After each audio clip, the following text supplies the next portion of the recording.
Okay, so there's a lot of flaws in that question because you're comparing a messenger of God to a scientist. A scientist isn't asking people to be followed or to take his claims as the words of God, or nor is he asking you to reform your life in an ethical or spiritual way, etc. So what a scientist is simply doing is researching the universe. And the assumption that following the Prophet somehow contradicts following modern scientific research is absurd. I mean, they're not mutually exclusive. I think this problem occurs in many other faith traditions where science was seen as a threat. And the assumption is made that all religions must be this way, all religions must discourage scientific inquiry.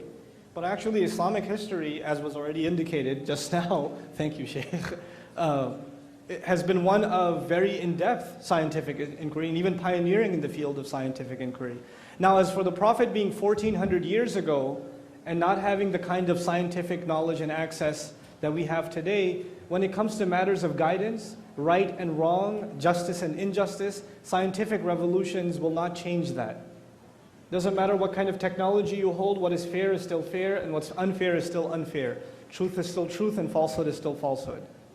Wronging people is still wronging people. So whether we live now or 300 years from now or 300 years before now, the principles on which we're supposed to live our life are timeless. And so they were given in a desert, and that desert educated the rest of humanity.